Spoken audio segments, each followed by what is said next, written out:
YouTube channel अद्भुत कहानी star पर उपस्थित समस्त श्रोताओं को, भक्तों को और सब्सक्राइबर बंधुओं को हिंदू नववर्ष की ढेर सारी हार्दिक शुभकामनाएं और साथ ही ईश्वर से ये आराधना करता हूं, प्रार्थना करता हूं कि मेरे चैनल पर उपस्थित जितने भी मेरे श्रोता हैं उन सभी के जीवन को ईश्वर खुशियों से भरा पूरा रखे, उन सभी को वैभवशाली, समृद्धि और सुख प्रदान करे। तो आइए श्रोताओं, आज इस नववर्ष के पावन पर्व पर, हिंदू नववर्ष के पावन पर्व पर मैं आपके सामने एक ऐसा शानदार वीडियो लेकर के उपस्थित हुआ हूं जो बहुत ही ज्ञानवर्धक है। तो आइए श्रोताओं, आज का आप वीडियो आरंभ करते हैं। श्रोताओं, एक समय की बात है कि राजा भोज का दरबार लगा हुआ था। राजा भोज महापराक्रमी नरेश थे। राजा विक्रमादित्य के बाद की जो दूसरी उपाधि है वो भोज की है। भोज भी एक उपाधि थी। तो राजा भोज या भोजराज उस समय की एक राजाओं की एक सबसे बड़ी उपाधि थी। तो राजा भोज एक महान विद्वान नरेश थे और उनके दरबार में बड़े बड़े विद्वान रहते थे। एक दिन राजा भोज के मन में विचार आया। राजा भोज ने अपने भरे दरबार में 3 प्रश्न पूछे। राजा भोज कहने लगे अपने समस्त विद्वानों से कि मेरी इस सभा में उपस्थित कोई भी विद्वान मेरे इन 3 प्रश्नों का जवाब दे। ये 3 प्रश्न मेरे दिमाग में, मेरे मन में, मेरी बुद्धि में शंका पैदा कर रहे हैं। राजा भोज की बात सुनकर के दरबार में उपस्थित विद्वान कहने लगे कि महाराज, आप अपना प्रश्न पूछिए। तो राजा भोज ने पहला प्रश्न पूछा कि बताइए विद्वानों, सबसे अधिक मिठास किसमें होती है? जब राजा भोज का यह प्रश्न राजा भोज के दरबार में उपस्थित विद्वानों ने सुना तो हर विद्वान का अलग मत था।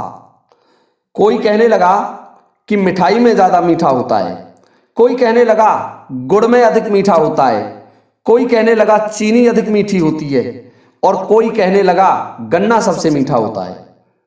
जितने विद्वान थे उन सभी ने अलग अलग वस्तुओं को मीठा बताया। तो राजा भोज कहने लगे कि विद्वानों, जब आप में ही सहमति नहीं है तो बताइए मैं आपके इन सभी उत्तरों को कैसे सही मानूं। राजा भोज ने फिर दूसरा प्रश्न पूछा कि बताओ विद्वानों कि सबसे अच्छा फूल किसका होता है? तो जब महाराज की यह बात सुनी तो फिर वही तरीका, किसी ने कमल के फूल को सबसे अच्छा बताया, किसी ने गेंदा का फूल सबसे अच्छा बताया और किसी ने किसी फूल को अच्छा बताया, किसी ने किसी फूल को अच्छा बताया। हर व्यक्ति ने अलग अलग फूलों को अच्छा बताना आरंभ कर दिया। तो राजा भोज फिर बोले कि विद्वानों, जब आप में ही सहमति नहीं है तो बताओ मैं आपके उत्तर को कैसे सही मान लूं। समस्त विद्वान नीचे गर्दन झुका गए। फिर राजा भोज ने अपना तीसरा प्रश्न पूछा कि विद्वानों, यह भी बताइए कि सबसे अच्छा दूध किसका होता है? तो किसी विद्वान ने भैंस का दूध सबसे अच्छा बताया, किसी विद्वान ने गाय का दूध अच्छा बताया, किसी विद्वान ने बकरी का दूध अच्छा बताया और किसी विद्वान ने भेड़ का दूध अच्छा बताया। अर्थात जितने विद्वान थे उतने विद्वानों ने अलग अलग दूधों को अच्छा बताया। राजा भोज ये बात सुनकर के आश्चर्य में पड़ गए। श्रोताओं, तभी राजा भोज के दरबार में उनके महाकवि, परम विद्वान कवि माघ पधारते हैं। जब माघ दरबार में आए और माघ ने देखा कि हमारे दरबार में उपस्थित समस्त विद्वान जन नीचे गर्दन किए हुए बैठे हैं, तो माघ उनसे पूछने लगे कि विद्वानों, आज क्या कारण है कि आप सभी की गर्दन नीचे झुकी हुई है? जब राजा भोज ने यह बात सुनी तो राजा भोज बोले कि हे महाकवि माघ, तुम्हारे इन विद्वानों से मेरे 3 सामान्य से प्रश्नों का जवाब नहीं लगा। मेरी 3 शंका थी, उन शंकाओं का ये समाधान नहीं कर सकी। तो माघ बोले कि राजन, आप कहो, मैं आपके प्रश्नों का जवाब देने की कोशिश करता हूं। तो राजा भोज ने पहला प्रश्न पूछा कि बताइए कविवर, सबसे अधिक या सबसे ज्यादा मिठास किसमें होती है? तो महाकवि माघ कहने लगे कि राजन, सबसे अधिक मिठास वाणी में होती है। आप ये जानते होंगे, ना कि मिठाई में, ना शहद में और ना कोई अन्य मिष्ठान में होती है। जो सबसे अधिक मिठास होती है वो वाणी की होती है। वाणी से हम कैसे भी व्यक्ति को वश में कर सकते हैं और किसी को भी अपना शत्रु बना सकते हैं। सबसे कड़वी भी वाणी ही होती है और सबसे मिठास भी वाणी में ही होती है। जब दरबारियों ने महाकवि माघ का ये वचन सुना, ये जवाब सुना, तो संपूर्ण दरबार एक सहमत हो गया कि महाकवि माघ ने महाराज सही जवाब प्रस्तुत किया है। राजा ने दूसरा प्रश्न पूछा। भोजराज बोले कि कविवर, मेरा दूसरा प्रश्न सुनो, सबसे अच्छा फूल किसका है? तो महाकवि माघ ने जवाब दिया कि राजन, सबसे अच्छा फूल होता है कपास का।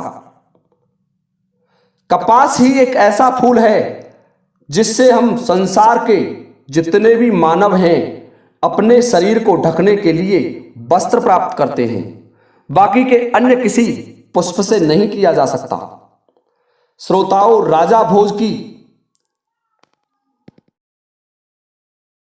श्रोताओं, महाकवि माघ की बात सुनकर के राजा भोज बड़े प्रसन्न हुए कि वाह, वाकई में क्या शानदार जवाब प्रस्तुत किया है।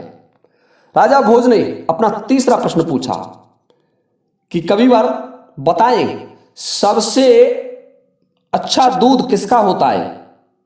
तो महाकवि माघ ने जवाब दिया कि महाराज, सबसे अच्छा दूध माता का होता है। शिशु के लिए मां का दूध सबसे अच्छा है। और आपने ये भी सुना होगा, कभी कोई ये नहीं कहता, कोई बात आती है तो ये कहते हैं कि इस काम को कर देगा क्या तू? क्या तैने मां का दूध पिया है? अर्थात जहां बात आती है वह मां के दूध की बात आती है। सामान्य बातों में भी कह देते हैं, क्या तुमने अब मां का दूध पिया है?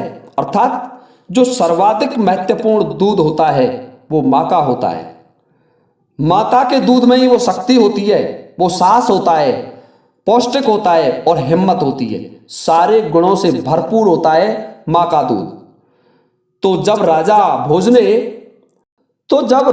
भोज ने महाकवि माघ की ये बात सुनी तो राजा भोज बड़े प्रसन्न होते हैं और समस्त दरबारियों से कहने लगे कि देखो, इसे विद्वानता कहते हैं। माघ ने कितनी चतुराई से और कितने सटीक जवाब हमारे लिए दिए, जो कि सार्वजनिक सत्य हैं।